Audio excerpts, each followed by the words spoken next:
Mavileti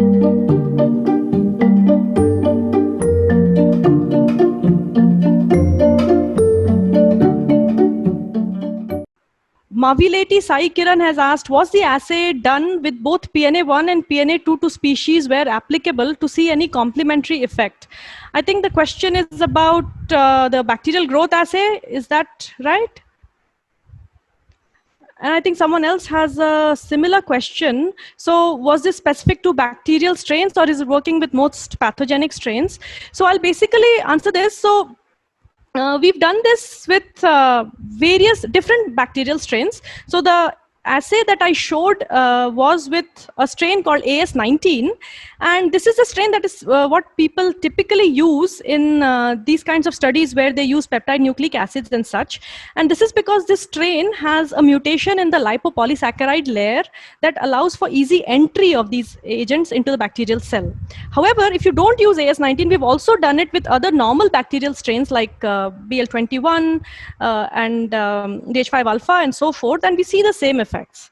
So basically, the extent of the inhibition might be slightly different depending on the bacterial strain you're using, but qualitatively the answer remains the same. So, okay, then I'll move on to the next question, which is asked by M. Jayaprakash, which is, does M1 binding to insulin affect the role on the function of insulin? So yes, I've shown assays where I've shown that indeed the function of insulin is maintained even after treatment with M1. So hope that answers your question. Okay, so there is another question by Akankshika Paridha, who's asking whether upon binding of M1 to insulin, does it affect the primary structure? And given that the structure has changed to beta sheet. Yeah, so basically what we see is that after treatment with M1, there is, depending on the concentration, of course, we have some beta sheet because M1 is not able to completely shut down inhibition, but a significant fraction of the protein is still in a functionally competent form, and that we have shown using the assay, the assay in Drosophila. So the protein is still functional. And I guess just to complement that answer, if we don't do that and we let the insulin aggregate, then we don't see that function. So yes, the beta sheet form of insulin is not functional. I hope that answers your question. So another question is M1 toxic to cells and insulin work? And the answer is no. And I've shown in, let me just try to go back to the slides over here. In fact, okay, so I don't have the data for M1, unfortunately, but I do have it for some of the other molecules.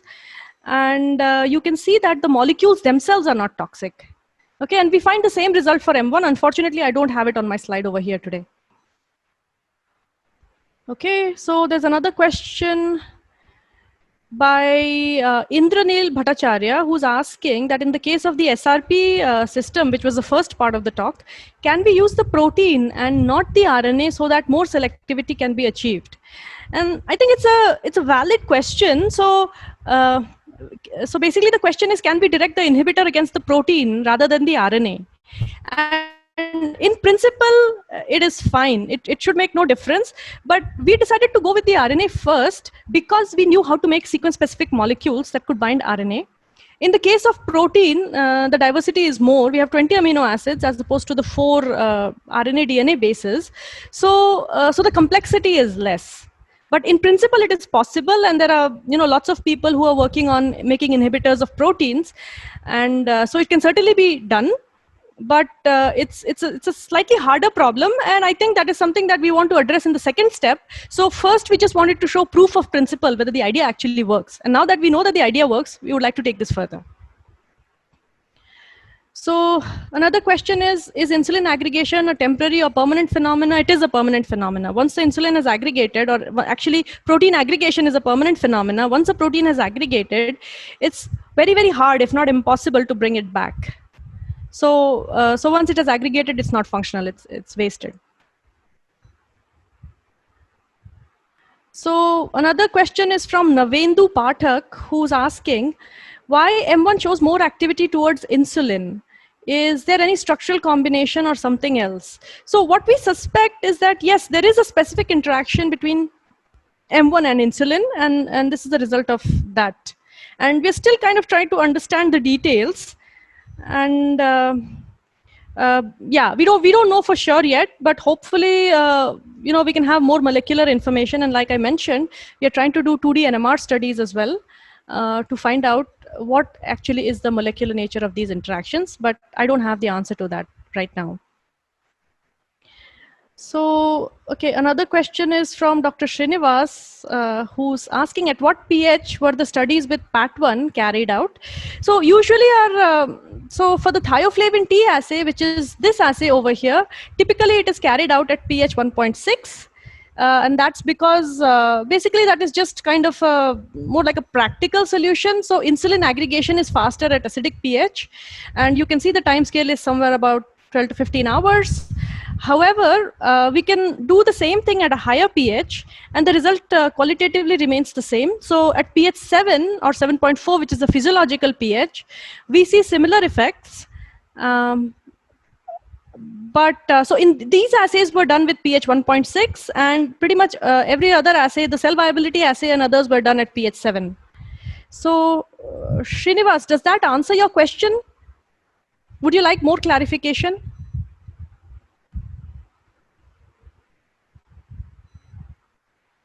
Okay, I guess we'll move on. Yeah, I think, okay, so I'll just take up the follow-up of this, which is, will PAT1 be in zwitterionic form? So yes, it will be in the ionized form, and that is correct. So, okay, let me just go back to this. So when we do the assay at pH 1.6, basically we expect that, I mean, this will be in the acid form, and the NH2 will also be protonated. Okay, and at physiological pH, it is likely to be in the zwitterionic form. But we have conducted assays at various pHs, and in fact, for M1, we've done different pHs, and we see that the result remains the same. In fact, at pH 7.4, the molecule is more active. So yes, yes, the state of the molecule is indeed changing depending on the pH, but it is still able to do whatever it is doing. And that may not be a surprise because these interactions, we expect them to be predominantly hydrophobic, not exclusively, but predominantly hydrophobic. And since we are not changing much about the hydrophobic behavior of the molecules, perhaps that's why we are not seeing a huge difference because of pH. Okay, so another question which is really interesting is that for the insulin work, what was the thought behind using the molecule S1? Any hints from insulin structure? And that's actually a very nice question. And I did not really address it very much. But so here, this is the insulin sequence. And I had pointed out this region of insulin, which is actually a part of the helix that is shown over here. And we selected these molecules of this family and PAT1 and so forth because these molecules are actually has been shown in the past to be molecules that can bind, so they can sort of present functionality in a manner that can bind helices. And this is something that has been shown in the literature earlier. So that's basically was our initial thought, and then we kind of tried various molecules, and in spite of the fact that all of these molecules belong to the same family, not all of them work. So there's more behind this inhibition and the specificity that we don't quite understand yet. But basically that was the thought with which we started.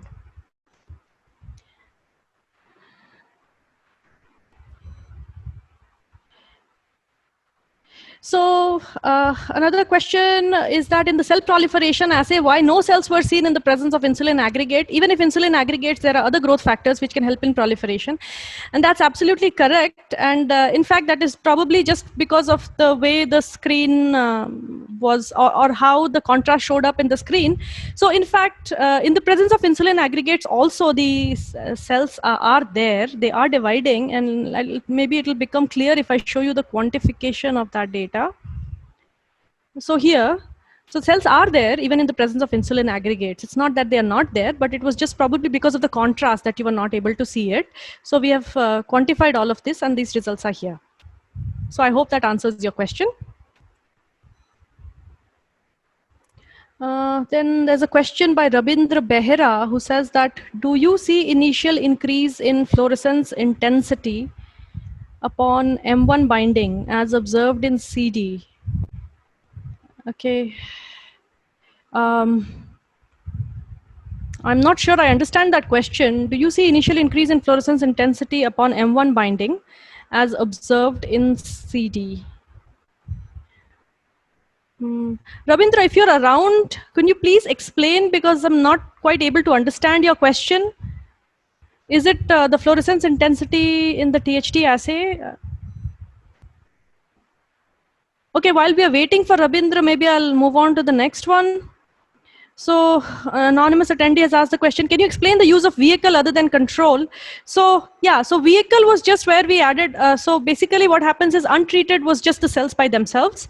The vehicle control is what we call when we add an equivalent amount of DMSO. So the molecules, small molecules typically not soluble in aqueous buffers. So what we do is the solution, we make a DMSO stock, and then we dilute it with the buffer, and then we add it to the system. So just to control for that, an equivalent amount of DMSO has been added in the vehicle part, just to make sure that any effects we see are not because of artifacts from DMSO.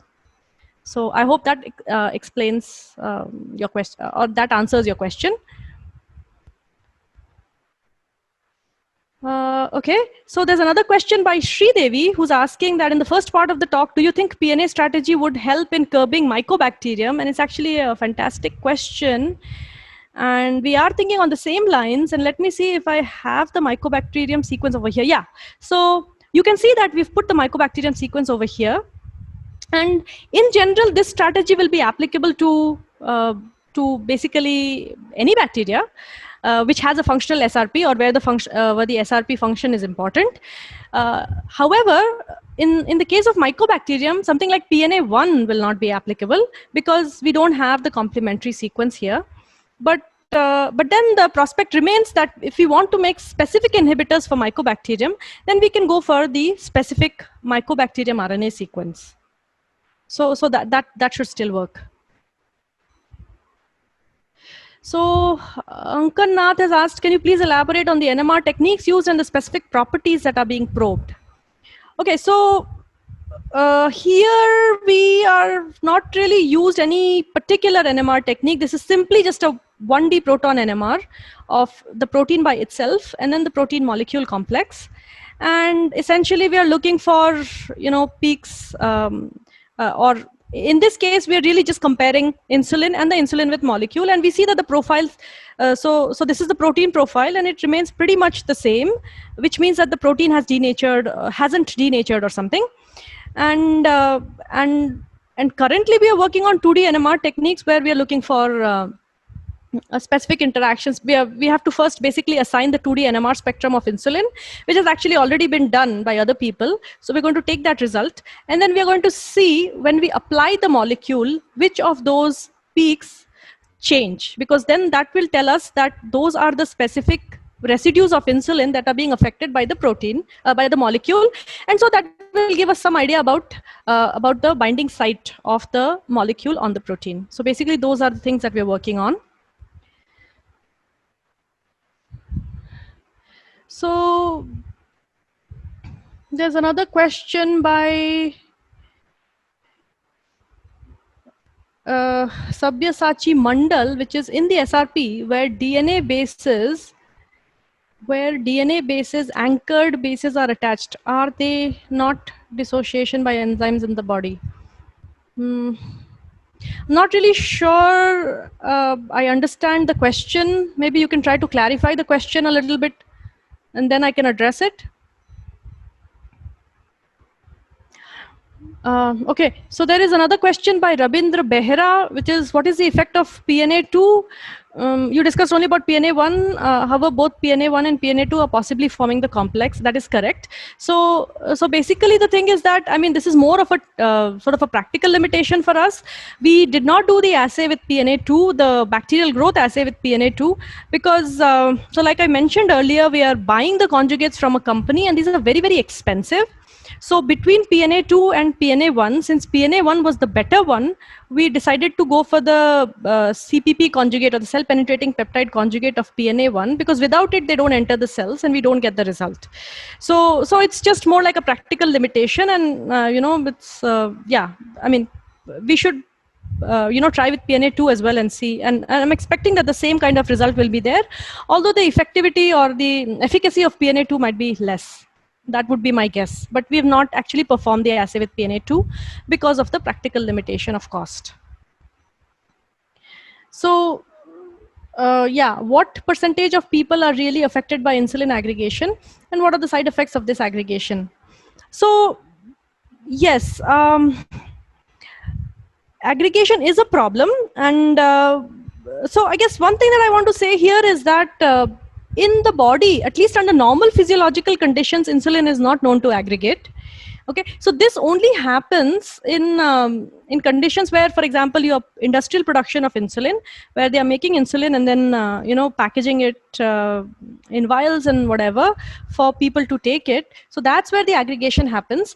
And so basically what happens then is that usually you have to store the insulin in the fridge, and you are supposed to discard it after about 28 days or so.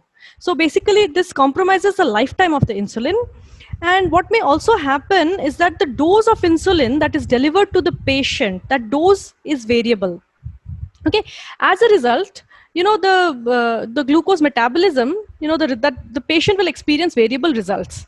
Okay, and yeah, so again, one of the main side effects of aggregation that is concerning is that as people who use, for example, people use insulin pumps where basically the insulin is injected to their body at specific times at the same site. So over time, the insulin, because of the high local concentration, it aggregates. And then what happens is that this prevents, so now when the next dose is administered to the patient, basically the patient gets even less of insulin. Okay, so essentially what happens is that the bioavailability of insulin is reduced. So the patient gets less and less dose of the aggregation, and so the glucose metabolism will not be as well, basically. So that is the main side effect. There are other side effects of aggregation of insulin that are known, but they are relatively mild. And typically what is done is that the insulin aggregates are surgically removed if the problem becomes serious. So basically that's what it is. But essentially what happens is over time, the dosage of active insulin that is delivered to the patient becomes variable, actually reduces. So that's the problem.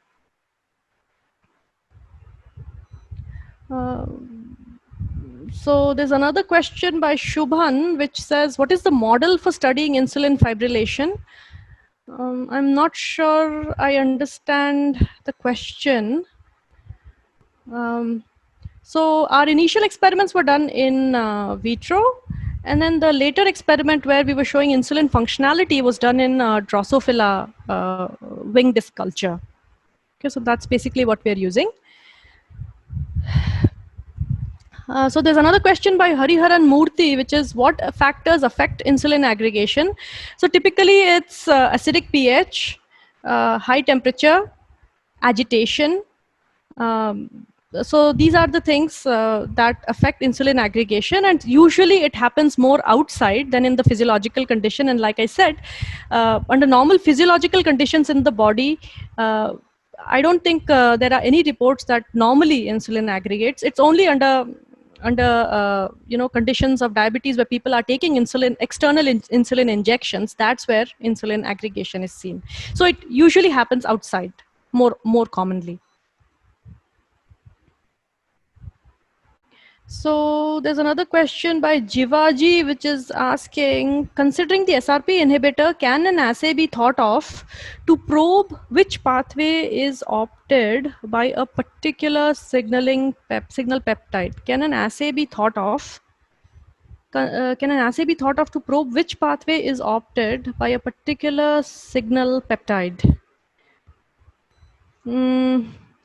I think this question may be in the context of protein transport, and in the bacteria, for instance, there are various transport pathways are available, and if you want to know whether some substrate is going through the SRP pathway or not, you can apply the inhibitor and see whether you see downstream transport or not.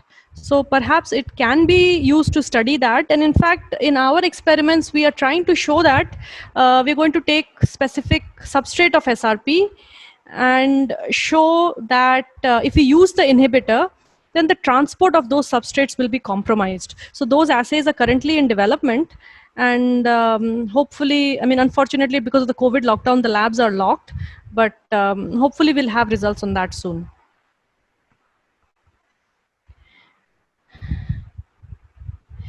So there was a question about comparison between SRP and GPCRs. So what was the question again? I'm not really sure, but SRPs are, SRP is at the ER membrane. The GPCRs are usually on the plasma membrane. So yeah, I'm not sure. I don't know in what respect you would want to compare the two. If you would like to clarify your question further, I can answer it. So another question is PNA RNA conjugate effective against both gram-positive and gram-negative bacteria? So we think it should be. So far, we've not done the assays, so we are planning to do these in gram-positive bacteria as well. Our results are in gram-negative bacteria so far, but that is something that we have planned, particularly in Staph aureus and others. So we are working on that. So Ajay, please let me know how long you would like me to continue. And I'm happy to continue, actually. Professor Sarogi, you can take 10 more minutes to answer these questions. Yeah, please go ahead. Yeah, thanks. Yeah. So, so another question is, how will this help in antibiotic resistance? And it's a good question. So we are not really directly addressing the question of overcoming resistance, but basically what we are trying to suggest here is that we need to have alternative targets that basically are not subject to resistance yet, and so that we can overcome the resistance. So basically by targeting other pathways that are not subject to resistance. And I guess one can argue that, you know, like I mentioned earlier, it's kind of an evolutionary arms race. So once you apply an inhibitor to something else, perhaps it's only a matter of time before bacteria will develop resistance against those as well. But I guess that's what it is really, and we really have to, you know, sort of keep fighting this war with bacteria. There is another question by Ravi Kumar Govindan, which says that which one do you think better is PNA1 CPP or small molecule? Yeah, so that's again a very good question. So as you know, PNA is not readily cell permeable, and it has other problems. So PNA, in my opinion, PNA might not be the ideal inhibitor, and that's why I kind of alluded to at the conclusion of that part of the talk. I alluded to various small molecules that can be used, and my opinion is that the small molecule pathway or the small molecule inhibitors would be better.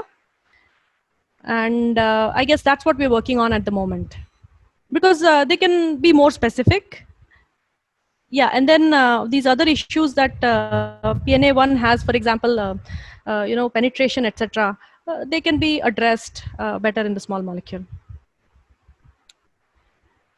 So again, another question by Indranil Bhattacharya: how can we actually administer or introduce the SRP inhibitor to a human body? So okay, here what I would like to say is that our work here is just proof of principle, and a lot of work actually goes into making, you know, a molecule into a drug. So there are those various factors that are there, lots of, you know, various clinical trials, lots of things have to be done before you can actually think about introducing, you know, something into an human body. So it will have to go through the whole process. So I don't know if that answers your question. Okay. So another question is why bacterial strain develop resistance with exposure to strain to environment? Why with exposure to antibiotics? I guess basically that's the question. So basically what happens is that this is just how evolution works. So bacteria grow very fast. Bacteria grow and reproduce very fast. So every time, and the doubling time is about 20 minutes. So every time they they double or they reproduce. So there is the option that some mutations might happen, and some of these mutations might give it an evolutionary advantage. For example, in the case of antibiotics, for instance, you know, if they're exposed to antibiotics a lot, then what will happen is, you know, every so often there'll be some mutation that will give evolutionary advantage to that strain. And what will happen is, over time, because the doubling time is very quickly, those are the ones with the mutations are the one that will be able to survive, and very soon they will dominate the population. So essentially, that's basically how resistance happens. And again, this is just a natural evolutionary process, and we can't really do much to stop the process. So we just have to fight it. So again, another question from Srinivas: have you thought of replacing NH2 with OH or SH in PAT1? So no, the answer is so far we've not done yet, but yeah, those are good ideas, and we should try to do those and see what happens. And yeah, actually, I think this relates to your earlier question about pH. So yeah, as the pKa of these groups change, we can check and see if these will change the inhibitory effect. Yeah, that's a good point. We have not done that yet.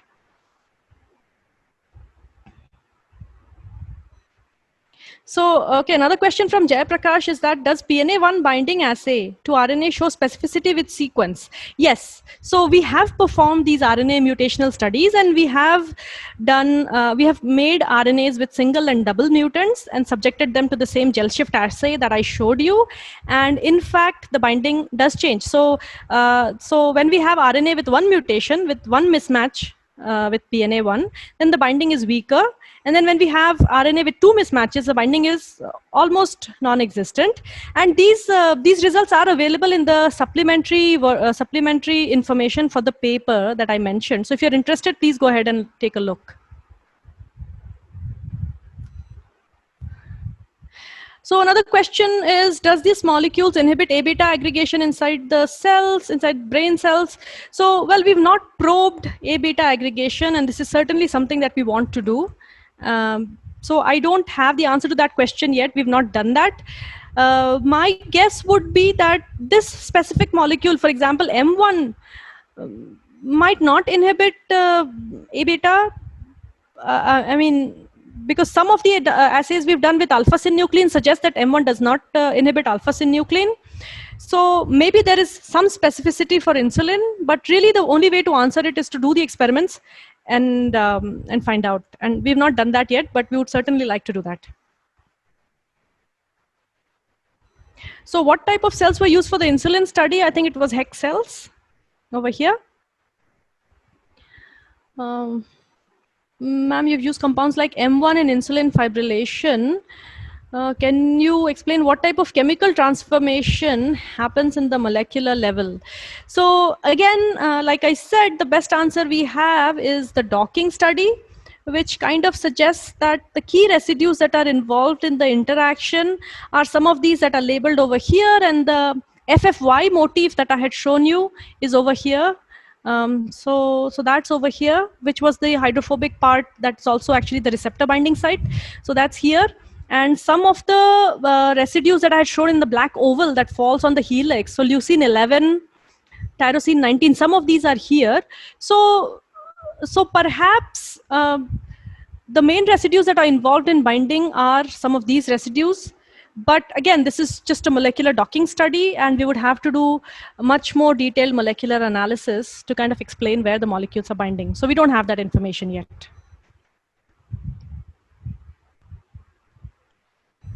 So again, another question from Ravindra Behra is that M1 binding changes the alpha helical structure to beta sheet and then CD decreases. Whether you see similar changes in the THT assay. So I would like to interpret the results slightly differently.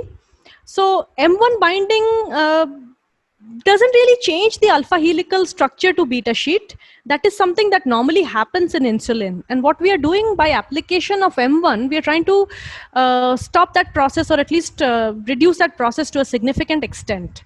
And so the reduction in CD that we see is what we think is because the amount of beta sheet has reduced. Okay, and that's why we see the reduction in CD. But we do not see any increase in the helical structure, and likely that is because maybe we are arresting some of these partially folded intermediates with the molecule. Maybe that's why we are not seeing the increase in this CD signature over here. And the results are generally consistent with the THT assay, where here we are seeing reduction in beta sheet, and the same thing we are seeing in the CD as well. So reduction in the beta sheet is seen. So the results of the CD and the THT assay are consistent. Oh, I'm sorry. So can the SRP pathway be applied to inhibit viral proteins? So I don't think, actually, I don't know. That's an interesting question. Actually, I don't know if any of the viral proteins are transported by the SRP pathway. That would be something that would be worth looking at. Presumably, what happens is that actually I am not very familiar with the viral systems, but I don't think they use the SRP pathway. If they do, then it will be possible, but I will have to check that.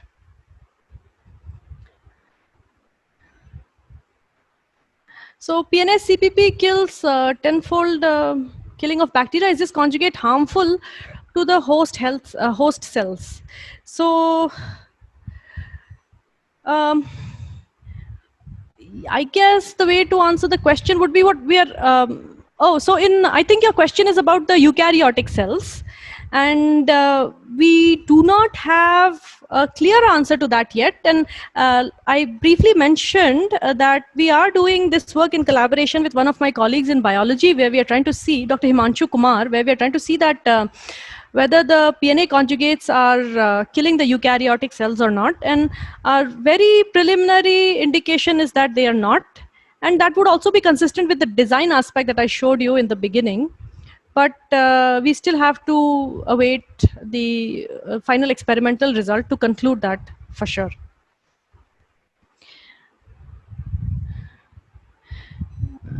So again, there is a question by Akanshika which says, do you think the insulin M1 complex will behave similarly as that of insulin in humans?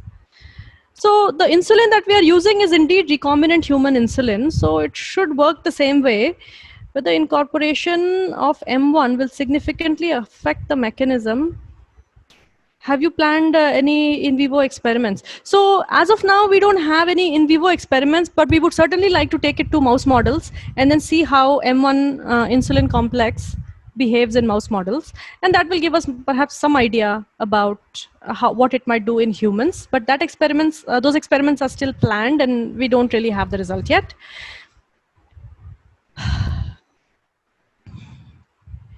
So another question is by Shubhan, who's asking, what is the mechanism of bacterial killing? So like I said, I think this is about the SRP work. And what we think is that the bacteria are dying because they don't have a functional SRP cycle. And because of that, the proteins are not being transported to the locations that they should be. And because of that, the bacteria are dying. So that's basically the hypothesis we have as of now. What type of RNA are you using? Is it related to RNAi? Not really. It's not RNAi, but it is the same kind of philosophy. It's antisense RNA that we are using. It's an antisense mechanism that we are using. So these peptide nucleic acids, PNA, bind to RNA in an antisense manner. So it is like RNAi, but it's not really RNAi. Okay, so I think that's all the questions. Okay, there's one more. Do you think breaking up disulfide bonds would restrict the aggregate formation? I'm not entirely sure, but then if you break the disulfide bonds, then if the protein is not functional, then that would not be very helpful. So that may not be a very viable strategy, in my opinion. Okay, I think that's all the questions we have. Ajay, Yeah. is there any other question from your side? So I don't think so. You have answered all the questions. Yeah. Sure. So again, thank you, Professor Sarogi, for the insightful talk and touching upon the basics of chemical biology and the advanced research in this area. Thank you The very lecture much. so the lecture must have inspired many young researchers to think about new problems, new research areas, and clarifying their queries. Actually, we Yeah. got several in the chat box thanking you for such an informative and illustrative talk. And you Okay. might have seen engaging students by the questions and Yes. the level of curiosity they have for this Yeah. kind of Yeah. research. That's Yeah. correct. Yeah. So just to Yeah. I'm update glad. you, we had please go Please ahead. go. No, you go ahead, please. So to update you, we had around 190 participants in this Okay. talk, and you answered all the questions. And we will post the recording of this session after a few edits on the ACS Science Talk library on our Mm-hmm. ACS page. And the participants of this session will get the e-certificate that we'll be sending very soon. So once again, I would like to thank all the audiences for their time and the wonderful participation. And we'll be back with another talk on 31st July, Friday. So please join us on Friday. Till then, I would like to again uh, say that stay healthy and safe. And Professor Sarogi, thank you once again for your wonderful talk and being associated with us. Thank you very much. Thank you very much. Thank you.